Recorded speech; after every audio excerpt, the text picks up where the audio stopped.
آئے گا. اس وجہ سے حضرت یوسف علیہ السلام بڑی ہی تسلی کے ساتھ کنویں میں موجود تھے. وہاں سے ایک قافلہ گزرتا ہے, یہ قافلہ مصر کا قافلہ تھا. جب وہ قافلہ گزرتا ہے تو دیکھتا ہے پانی کی غرض سے جب وہ کنویں کی جانب جاتے ہیں تو ایک بالٹی جب اوپر اٹھا رہے ہوتے ہیں تو ایک بچہ بھی جو ہے وہ اس بالٹی کے ساتھ اوپر آ جاتا ہے. وہ دیکھتے ہیں بڑا ہی خوبصورت بچہ ہے, اور اس غرض سے کہ اسے کسی کو غلام کی حیثیت سے بیچ دیں گے بازار مصر میں, وہ لے جاتے ہیں اور پھر بازار مصر میں یوسف علیہ السلام بکے اس طرح سے.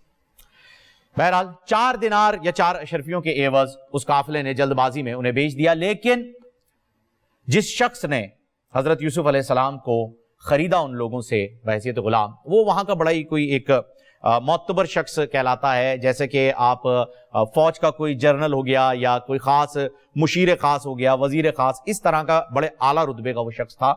اس کے بارے میں ہم تذکرہ بعد میں کریں گے. اس کی بیوی بھی ایک ہے جس کا زلیخا نام روایتوں میں آتا ہے, اور اس بیوی کا بھی ایک بڑا ہی طویل قصہ ہے, وہ بھی ہم آج اس میں شامل نہیں کر رہے. آج ہم حضرت یوسف علیہ السلام کے بھائیوں سے جو تعلقات تھے اس پر بات کریں گے. بہرحال اس گھر میں رہے, پھر قید میں جو ہے وہ ڈال دیا گیا. اس رئیس کی بیوی کی وجہ سے اس نے ایک تہمت لگا دی تھی. 9 سال کے قریب روایتوں میں یہ آتا ہے کہ آپ جیل میں رہے. خواب کی تعبیر بتایا کرتے تھے. بادشاہ کے ایک خاص آدمی کو آپ نے خواب کی تعبیر بتائی, اور بادشاہ نے ایک عجیب و غریب خواب دیکھا جس کی تعبیر کے لیے آپ کو وہاں پیش کیا گیا. خواب یہ تھا, بادشاہ نے دیکھا کہ کچھ سال جو ہے وہ میں ہری بھری گھاس کھلا رہا ہوں گائے کو یا کسی بکری کو, اور اس کے بعد سوکھی گھاس جو ہے وہ کچھ سال میں کھلا رہا ہوں. روایتوں میں اس کے نمبر جو ہیں وہ بتائے گئے ہیں. اب خواب کی تعبیر پوچھنے کے لیے وہی غلام جو کہ جیل میں حضرت یوسف علیہ السلام سے ملا تھا, اور حضرت یوسف علیہ السلام نے اس کے خواب کی تعبیر بتائی تھی کہ تم واپس بادشاہ کے پاس لوٹ جاؤ گے, لیکن جب لوٹو تو میرا تذکرہ کر دینا, اس سے میرا ذکر کر دینا کہ میں یہاں جیل میں موجود ہوں. بہرحال وہ غلام بھول گیا, اور کئی سال گزر گئے. تقریباً لگ بھگ 9 سال کے بعد جب اس غلام نے بتایا کہ ایک شخص جیل میں ہے جو کہ اس خواب کی تعبیر بادشاہ کو بتا سکتا ہے, فوراً اس غلام کو بھیجا گیا. وہ غلام گیا حضرت یوسف علیہ السلام کے پاس, اور حضرت یوسف علیہ السلام نے ایک کنڈیشن رکھی کہ مجھ پہ جو بہتان لگا ہے پہلے اسے آپ کلیئر کر دیجئے. ظاہر ہے نبوت آپ کے پاس آنی ہے تو یہ بہتان کلیئر ہونا بہت ضروری تھا. بہرحال اس وقت کے لوگوں کو بلا کر پھر اس رئیس کو, اس کی بیوی کو بلایا گیا. یہ معاملہ کلیئر ہوا, اور اس کے بعد جب اس خواب کی تعبیر پوچھی گئی تو حضرت یوسف علیہ السلام نے بتایا کہ ایک دور آئے گا, بڑی زبردست فصل ہوگی, پھر اس کے بعد قحط آئے گا اور بڑا ہی خطرناک قحط ہوگا.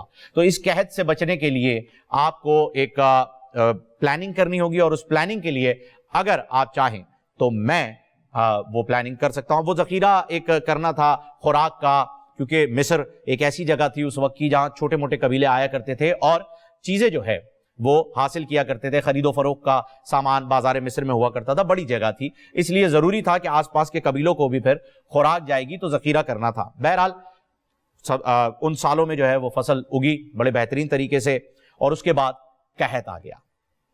اب جب قحط آیا تو حضرت یعقوب علیہ السلام کے بیٹے وہ بھی آئے مصر, اور مصر کس غرض سے آئے؟ امداد لینے کے لیے, خوراک لینے کے لیے. اب یہ وہ وقت ہے جب حضرت یوسف علیہ السلام تو اپنے بھائیوں کو دیکھ کر پہچان گئے, ان 10 کے 10 بھائیوں کو دیکھ لیا, پہچان لیا, لیکن ظاہر نہیں ہونے دیا. سب کو ایک ایک اونٹ کے حساب سے راشن بھی دیا, خوراک بھی دیا, اور اس کے بعد انہیں روانہ کر دیا. اور جو وہ فروخت کے لیے مال لائے تھے, اب کیا لائے ہوں گے؟ اون لائے ہوں گے, یا کوئی جانوروں کی کھال ہوگی, یا سبزیاں ہوں گی, یا کچھ کھیتی ہوگی, یہی چیز ہوگی.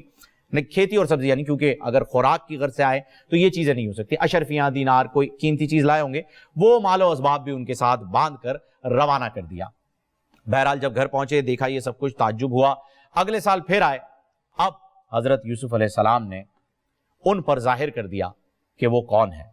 سب بھائیوں نے پناہ مانگی, رحم کی, درخواست کی, اور والد کا قصہ بھی سنایا کہ حضرت یعقوب علیہ السلام کی بینائی کمزور ہو گئی ہے, آپ کو یاد کرتے رہتے ہیں, روتے رہتے ہیں. یہ سن کر حضرت یوسف علیہ السلام بھی آپ دیدہ ہوئے, اور حضرت یوسف علیہ السلام نے اپنا کرتا ان بھائیوں کو دیا اور روانہ کر دیا کہ یہ حضرت یعقوب علیہ السلام کو دیں تو ان کی بینائی واپس آ جائے گی. بہرحال جس بڑے بھائی کا ذکر یہاں پر میں نے کیا تھا شروع میں, یہودا, اس بھائی نے کہا کہ جو خون میں لپٹا ہوا کرتا تھا آپ کا, وہ بھی میں ہی لے کے گیا تھا والد کے پاس, تو یہ کرتا بھی میں ہی لے کے جاؤں گا. روایتوں میں آتا ہے کہ 80 میل کا سفر اس وقت کا, پہاڑیاں, اتار چڑھاؤ, کچے راستے، 80 میل کا سفر بھاگتے ہوئے طے کیا. ساتھ میں اپنے کچھ روٹیاں لے کے گئے تھے، وہ روٹیاں کھانے کا بھی وقت نہیں ملا. والد سے ملنے کی اتنی جلدی ملنا چاہتے تھے کہ میں بتا دوں کہ یوسف زندہ ہیں. آپ جس کی یاد میں روتے رہتے ہیں وہ زندہ ہیں. اور جب وہ کنان کا علاقہ، کنان بتایا جاتا ہے علاقہ،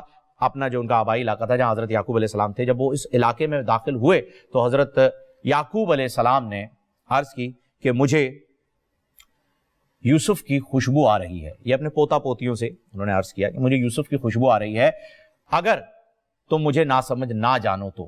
کیونکہ ہر وقت جو ہے وہ تذکرہ کرتے رہتے تھے، یاد میں روتے رہتے تھے، تو گھر والے بھی تھوڑا سا یہ کہتے تھے کہ آپ ہر وقت جو ہے وہ بس یوسف کو یاد کرتے رہتے ہیں. پوتا پوتیوں نے بھی یہ اختلاف کیا کہ آپ تو ہر وقت بس یوسف کا ہی تذکرہ کرتے رہتے ہیں. پھر جب یہودا گھر میں داخل ہوئے اور انہوں نے وہ کرتا آپ کے چہرے پر رکھا، آپ کی بینائی واپس آ گئی.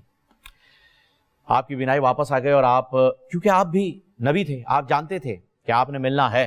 اور پھر آپ اپنے بیٹے کے ساتھ مصر کی جانب روانہ ہوئے.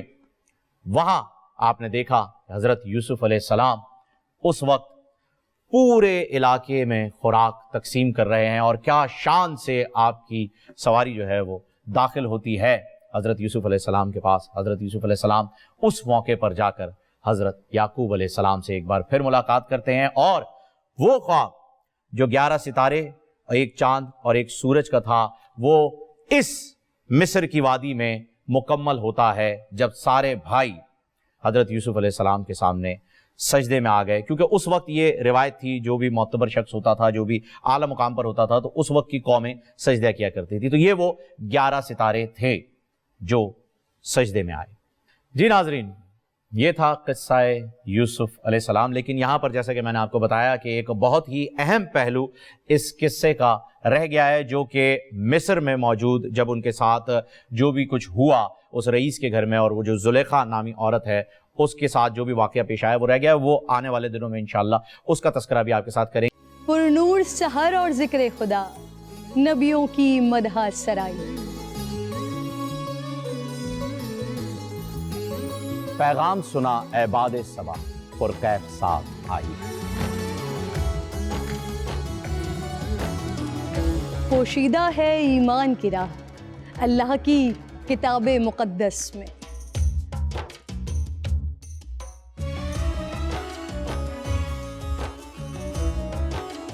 بس غور و فکر کا در ہے کھلا، حکمت سے سجی اس محفل میں. ہے لب پہ دعا زدنی علما، روشن ہی رہے یہ سارا جہاں. رم جھم رحمت کی گھٹا، ہر ایک نے ہدایت پائی. نعمت اور برکت سے سجا افطار و سحر کا دسترخوان. ننھے پھولوں نے مل کے کہا آج روزہ کشائی ہے. رمضان المبارک کی خصوصی نشریات رمضان میں بول.